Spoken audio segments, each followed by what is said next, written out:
Welcome to Never Rewrite. I'm Isaac Askew. And I'm Jeffrey Sherman. And today we're going to discuss what happens when your company goes into shrink mode. Tell me more. So most companies, or not most companies, but there's a roller coaster of good times and bad times.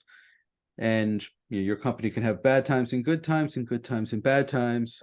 But things are getting not great out there in the software world.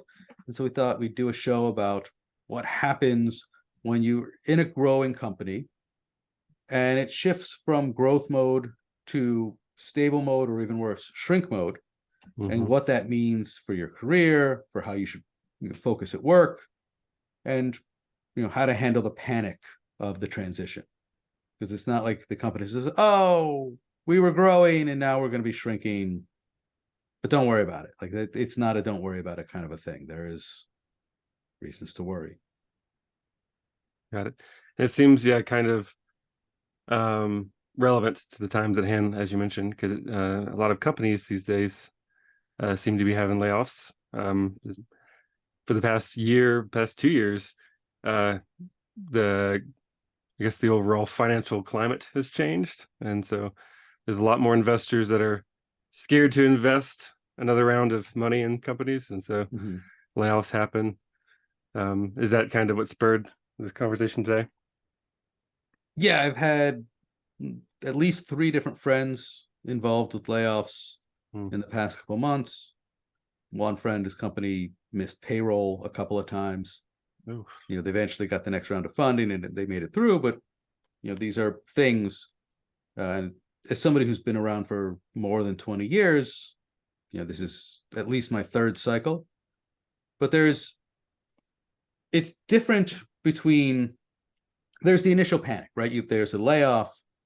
No matter how well or poorly it's done, there's a panic where, okay, panic time, layoffs, who's gone, right? Who's gone, and now who's going to have to pick up all the extra work, and what is all the extra work? And I don't have any good advice for how to get through the panic. Like, it sucks and it's terrible, and I have no notably good advice. What I was thinking about covering was kind of the new normal. Okay. Because early on in your career, if you're an entry-level early career developer, as you get better, you pretty much automatically get promoted to senior developer. Like, that's just sort of a thing. It's about you and your skills.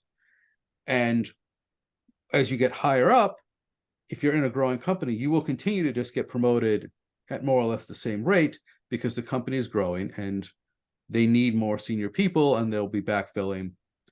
So if you're on a team with 5 people and one of them is the senior dev, hey, it's not going to take long if you're at a growing company before that team becomes 8 people and then splits into 2 4-people team, and now there's a new opening for a senior.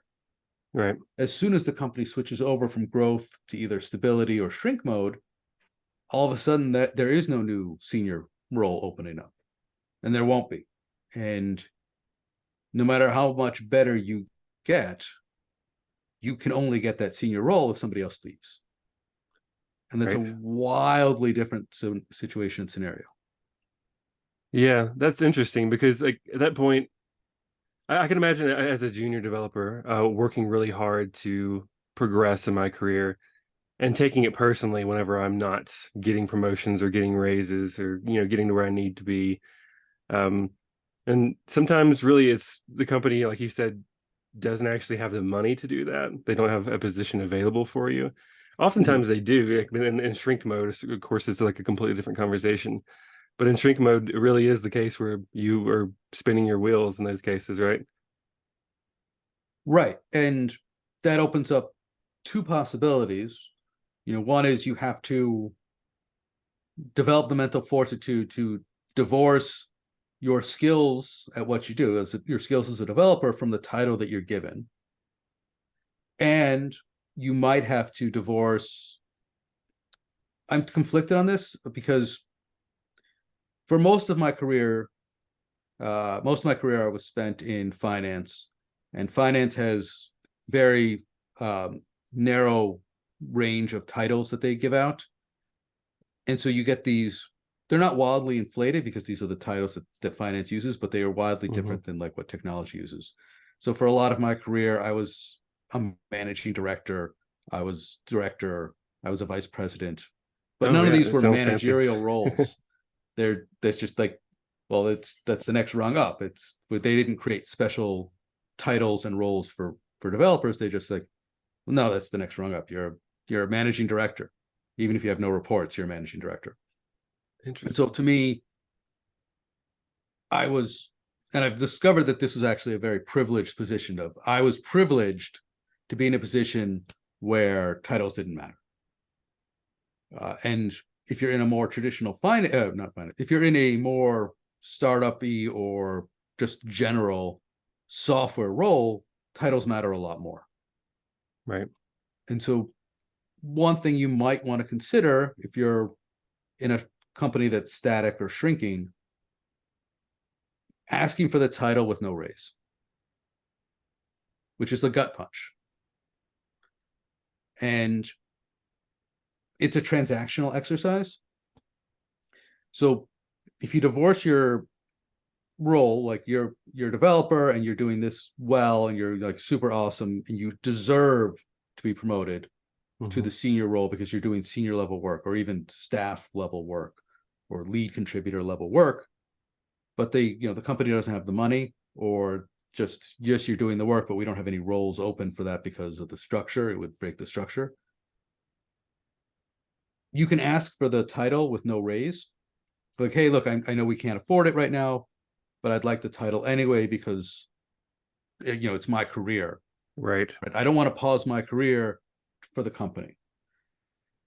And it is a transactional thing that you're asking for, because the implied threat is, I could leave and go get this title elsewhere Hmm. with a raise. I'm willing to stay and I ask for the title, and then eventually you're either going to have to pay me or I'm going to leave and get the money, because the title will then make that even easier Right. into the future to get that. And so it's not a hard conversation, but you have to recognize that it's a transactional conversation, and that's what you're saying, that's what they're going to hear, and that you both need to be on the same page about it. It's not So as sorry. yeah, I figured it'd be a good kind of segue here. I've heard a few times whenever I was younger in my career and I asked for title changes, they're like, "Well, if you like it here a lot, actually, the title shouldn't matter. The title shouldn't matter." I've heard that a lot, especially from like VP and up, especially like C-level folks. Like, what is your response to that, given what you're saying here about like this negotiation over title and career? Anyone who says that to you is full of shit. And no, look, we don't do titles is a valid answer. You're not ready for that title is a valid answer. Right. I can't give you the money that title goes with is a valid answer. If you like it here, the title shouldn't matter is not a valid answer. That says that your career means nothing to me.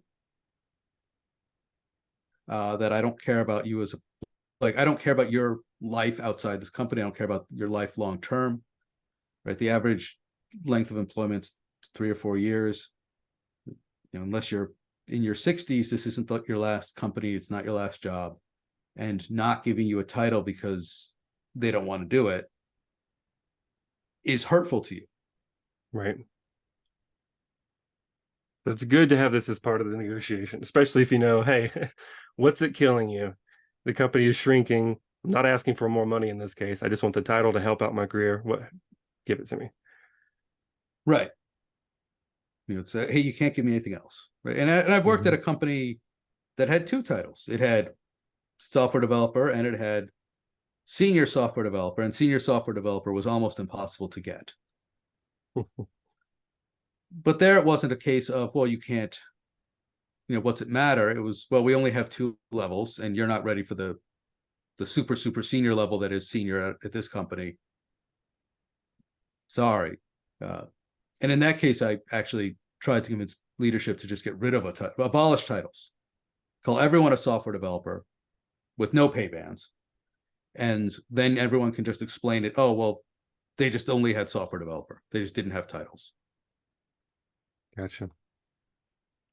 So, what are some what other things you'll experience in shrink mode here besides this title negotiation? So after the panic subsides, there will be a consolidation of the work, especially if it was a layoff. And what you need to start thinking through for yourself and for your team is not all of that work needs to be done. Mm-hmm. Right? If you were, if there were 20 developers and they were all working hard, and now there's say 15 developers, there was a 20% layoff, 25% layoff. I can math. And right, each developer does not increase their work by a third, right? So if you reshuffle the 5 developers onto the remaining 15, you don't. There will be just a tendency of saying, oh, well, we'll just push the 1/3 of more work onto each developer, and we'll tell people, hey, struggle. We've got grit. Let's grit and bear it. It's a tough time. Let's do it. And Do more with less. do more with less. And like that's okay, the first week, right, when you're in panic mode, you don't know what to pick up, you don't know what to put down. Yes, do more with less for a week. After that, as it starts to become the new normal, it's do less. It's not even do less. It's do the same amount and cut out the less valuable things. Mm-hmm. Right. The fact that you had a layoff means that you were doing things that the market didn't value, and you should stop doing them, as quickly as possible. So the personal things that you need to change as a developer or manager is you need to understand the company's strategy and align yourself to it, Right. and then cut everything that doesn't align to the company strategy. So for instance, right, if there's a layoff and the CEO says, hey, one thing the CEO might say is, we did 1 million transactions, let's say you're selling widgets, right? We sold 1 million widgets last year and we make $1 a widget. And now that we've had the layoff, we're going to make $2 a widget, and this will bring us up to, we're actually going to be profitable now. And so this new funding level, if we can keep selling 1 million widgets, the company will be fine. Cool. You understand that now the company is shifted to a cut costs play, right? We have a product, the product is selling in sufficient numbers. If we can cut costs, growth can be flat, and the company will be fine. So Right. you align yourself with, how do we cut costs, right? How do we automate things? How do we improve quality so that we cut the defect rate? Those are the kinds of things. But maybe the CEO says, if you're in a more startup-y place, the CEO says, look, we've had 10,000 signups. The next round of funding means we need to get 100,000 signups in the next 3 months to get the next round of funding. Mm-hmm. Cost efficiency is not a concern there. Don't waste any time on it, because you don't have enough runway. You don't have enough. That's not the goal. The metric isn't how much, you're not trying to show that you can turn a profit. You're trying to show that there's interest in the product. Right. And so anything that you're doing that was cost efficiency wise, drop. Mm-hmm. And that makes sense, because if you don't do that, I can see a world where you already had layoffs. Maybe your team is operating on, maybe not just your team, but multiple teams are operating on less people, skeleton crews in certain teams.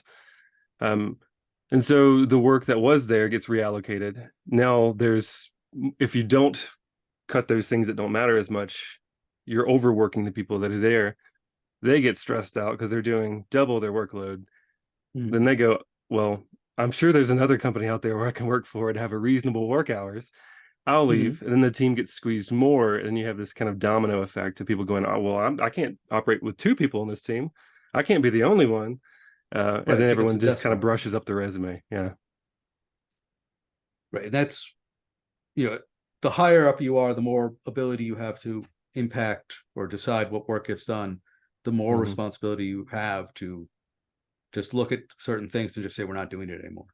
Right. Yeah. If you're in a cost control thing and you are experimenting for the next version of the widget, maybe cut that. Maybe it's not time to If it's software, it's time to switch everything to boring technologies. Don't try to figure out if the new framework would let you guys do twice as much in a year, right? It's not a good try in the current, in that, in the environment where you're trying to cut costs. Don't experiments are expensive. Mhm. If you're trying to get people to sign up and you've got a team that's working because the databases get overloaded, don't try to figure that out.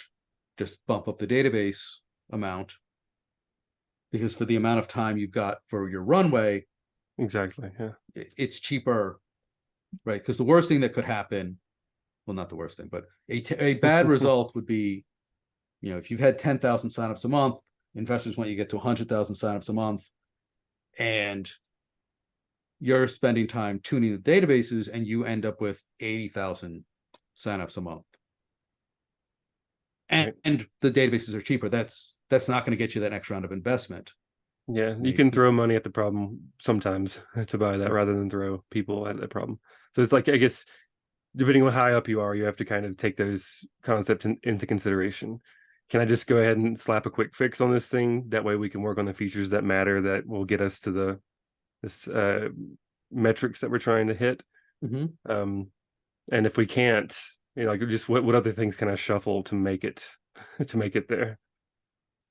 Right. And these are often really tense, really stressful conversations, no matter where you are. Because if you're a developer, even if you're fresh out of college or fresh out of high school, even, the most junior developer possible, and you've survived the first layoff, and now a product manager is saying, hey, I need you to change the color of the logo. It's very hard for you to say, okay, but how does that save, if you've switched to cost cutting mode, how does changing the color of our logo help us save money? For sure. Right? That's a hard thing. That's a very confrontational question, but you have to ask it. Yeah, I can see I can see this being an opportunity for folks to actually, like you were saying, you should understand how your business is making money, understand the products, understand like your goals. Because I can see this would directly highlight the bread and butter pieces of your organization, the parts that are making the money. Mm-hmm. And so you could see like a focus towards those products. So how do we make those more efficient, cut costs there, automate those areas? And if you're the folks that stick around and you actually like, want the thing to succeed, you've got to start asking those hard questions. Why do you want me to change this color? Why do you want me to work on this test versus that test, this feature versus that feature? Because then you can see very directly, oh, well, these are the things making us money. Mm-hmm. We killed these product lines. All right, now I'm starting to become a bit critical about the work that I've been put on, because it seems like we really need to be doing the things that are just making the business money, or putting us in survive mode, so to speak. Right. And this, as the pressure comes on, you have to remember that you are also, a person. You are not the company, right? The company is not you. You are not the company, and you also have to manage things for yourself. So we talked about the transactional nature of asking for a title without the raise. There are also times, depending upon what the kind of things going on in the layoff, you might need to make a tactical transfer. So if you're in a big Fortune 500 company, there are always going to be divisions that are growing, and there are going to be divisions that are shrinking, and divisions that are staying still. And this may sound transactional, it may sound mercenary, but if you're in a company, in a division that's getting downsized, and there's a division that's still hiring, it is not wrong, it is not shameful to take an internal transfer to a division that isn't shrinking. Right. Like, get over the guilt, or it's easy to say. Do not feel you should not feel guilty. You should not feel like you are people. Let me back up. Let me take a different tack. Managers will often try to make you feel guilty for leaving. Right? in a shrinking environment, oh, things are going so bad, but we saved you at the last layoff, and we have faith in you, and we need you to help pull us through. And maybe if you're a mission-driven company and you're doing something that has an impact and you care about, but 99% of us are mostly in it for the paycheck, and that's fine. Mhm. I can believe in the company and I can believe in the product, and I could still mostly be doing it because they pay me. You shouldn't feel guilty about that. It's fine. It's not like you're working for a spammer and yet the product is harmful. It's, hey, I'm selling email services. Cool. It's not necessarily world changing, but it's a good product and a good service, and customers like it. But I'm not gonna. Don't let anybody tell you that you personally need to take a hit because the company is taking a hit. If the email services division is doing bad, but the consulting services division is doing well, there's absolutely you should feel no guilt for transferring to the consulting services. Got it. So it's more of a survivability thing too. If you think, okay, well, that I know that one's growing and that one's doing well. I don't want to be part of the next layoffs if this particular product isn't doing well, because it seems like they're just trying their best to keep it and keep it rolling. Right. You know, there's Well, it's silly to be like, I feel guilty for looking out for my best interest. It's like, to be guilt tripped into thinking right. you're hurting the company by doing this. You're like, well, hey, I have bills to pay. Well, and I've seen it. To me, this is an insane. It's not an argument that would resonate with me ever, Mhm. but I've seen it used multiple times. So I'm guessing it's Me an too. argument that does resonate. This idea of guilt tripping. Remember, if there's a layoff, that is 100% a leadership management failure. They may not be the ones taking the brunt of the hit, but they're the ones who hired people and didn't see the downturn or the shift coming. Right. And it may not be their fault, right? COVID-19 caused massive layoffs in some divisions and some Mhm. businesses, and nobody saw it coming because that How could who you? saw Yeah. it painted. But it's not your fault. It's leadership's fault that the company needs to let you go or let other people go. And now everyone's overworked. And so anyone who tries to give you guilt for that, one, they're not your friend. Good rule of thumb. Yeah, thumb.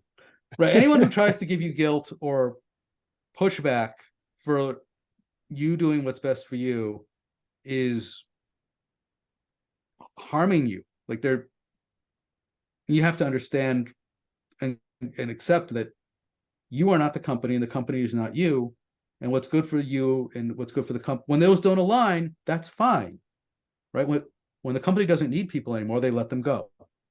Right. That's fine. When the company can't support your career, when it can't support your just job, when it needs too much more than you're willing to give it, that's fine. You can go too. Right? It's a two-way street. Right.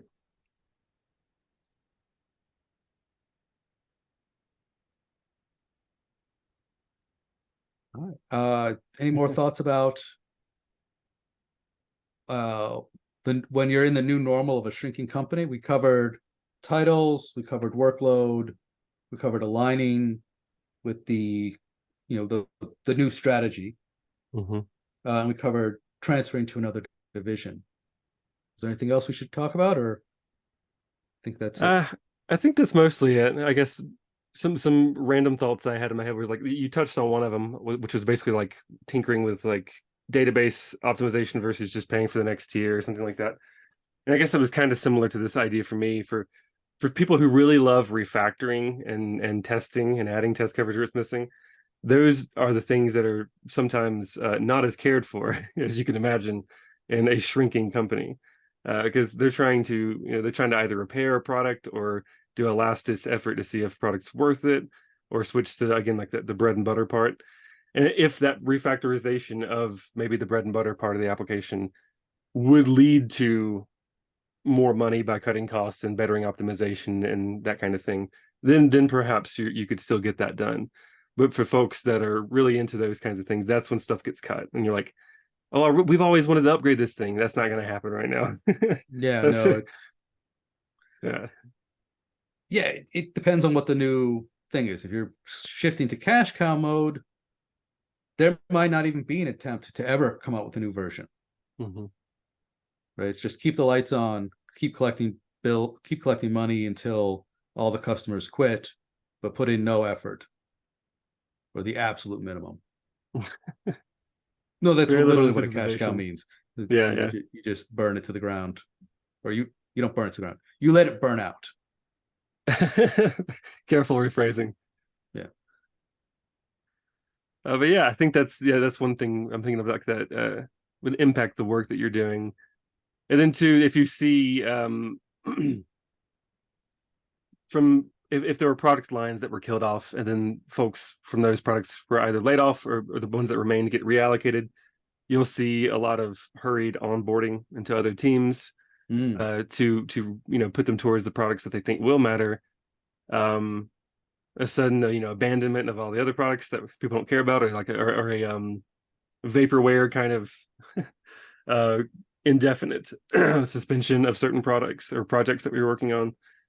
Um, so your work changes, and suddenly you get stuck with onboarding people, and then a lot of new meetings about maybe how we're going to restructure uh, selling things. Uh, God, I'm exhausted just thinking about those meetings. that's about all Yeah, I got for it. Yeah.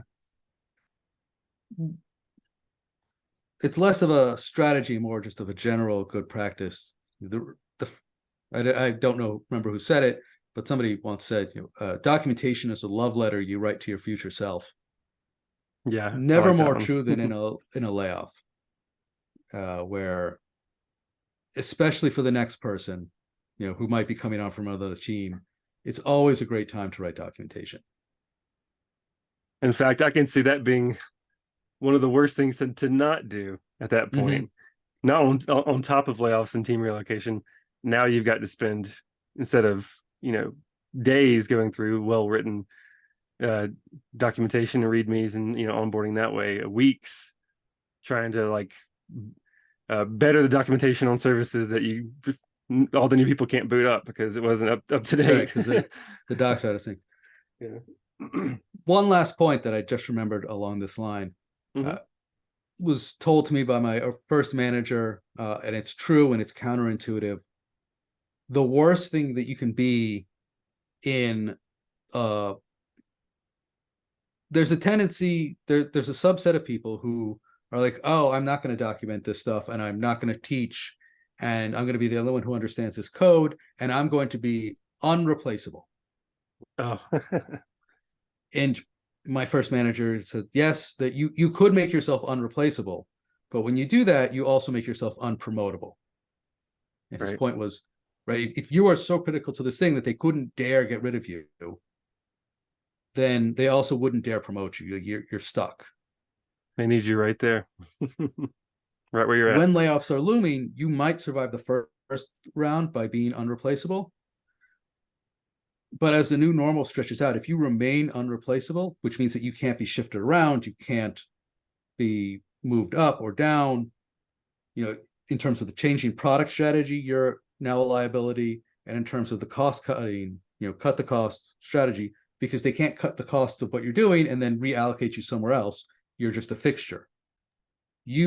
People who are unreplaceable during a shrinking period look very much like targets to be replaced. Right. Whereas people who can be shifted around, cool, they can be shifted around to match the new strategy. Yeah, So it's adaptive. People like those who can adapt to the changing business environment. the beyond it just being a terrible career move, the idea that, oh, I'm unreplaceable. If you ever think to yourself, oh, I'll survive the layoff, I'm unreplaceable, realize that you have a bright red target on your back.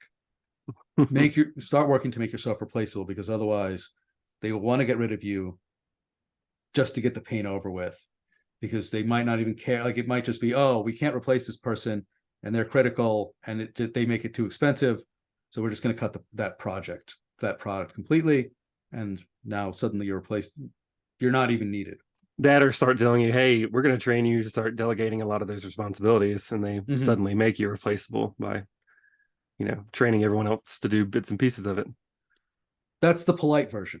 Yeah. That's no, like they're doing you a favor if they force you to make yourself replaceable. They are doing you a favor, Yeah. because the alternative is they'll just cut.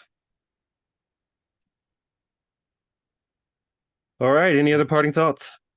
No, I'm Jeffrey Sherman, and this has been wait. And I'm Isaac Askew, Ah, and this is Never Rewrite. yes, it's never rewrite.